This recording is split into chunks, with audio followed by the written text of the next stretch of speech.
Hi, it's Charlie McCann from Stan James, welcoming you to a preview of this weekend's racing. Well, it's a bit after the Lord Mayor show. You've got to be on after the wonderful exploit of See the Stars in Paris last weekend. He's 4-7 with a run with Stan James for the Breeders' Cup Classic. I personally don't think he'll go. It was interesting, Canaan after the race suggesting that he'd got his winter coat, and really what else has he to prove? I think he's got very little to gain. I think he's a wonderful, wonderful racehorse. How good, it's irrelevant whether he's as good as Dancing Brave, whether he's as good as Zakava last year. What we know, he was an absolute superstar, and to win like that in Paris was to cap a season. I'd like to think that maybe Rip Van Winkle will win the Classic. But on to this, and Dale Gibson, would you believe, is the star of the show. He's after 24 years in the saddle. Dale Gibson hangs his saddle up this weekend. He's got 3 mounts at York, where it all began all those years ago. And Dale, we've got a couple of specials for Dale. And the one that really does interest me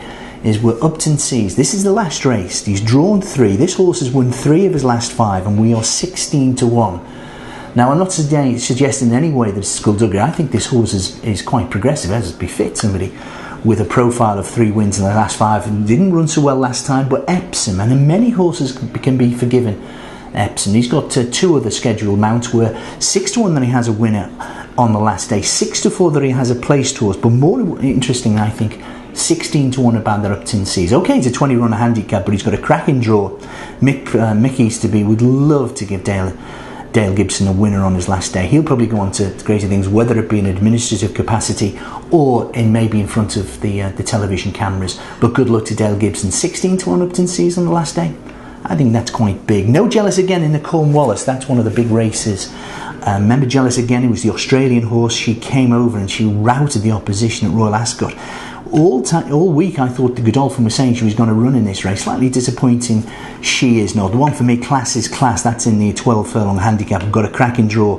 The ground's currently good to soft, but you've drawn, I think, 18 or 20 in. I think you've got to have a bit high number in a 1.25 miles, mile and a half handicaps at Ascot. And Class is Class 4th to Wicked, that didn't run particularly well in the Cambridgeshire last weekend, but that was over 10 furlongs in the John Smith's Cup last time. I think back up to 12 furlongs. I think this, okay, it's up £2, you've got to bear that in mind, but I think this horse has been knocking. I think a bit of decent ground as well at Ascot. The ground currently on the softer side. A good forecast though, I think tomorrow, Friday, but I think the ground will be perfect. Class is Class for me.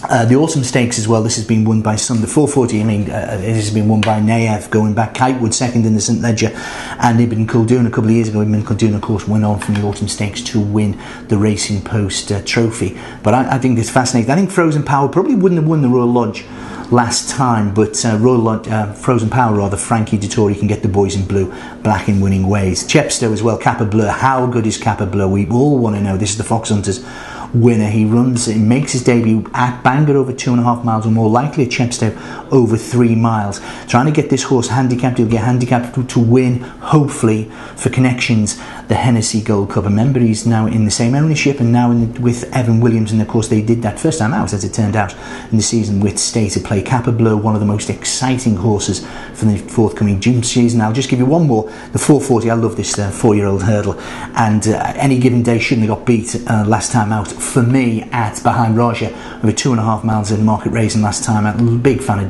Donald McCain. I think he's got 11 stone 3 in this handicap. I hope the top weight stays his ground. And Any Given Day, that would be the nap of the weekend. But Dale Gibson, 6-1 to go out with a winner in any of his 3 mounts, 6-4 to have a horse placed in his 3 mounts, and 16-1 for Upton Seas. Be lucky.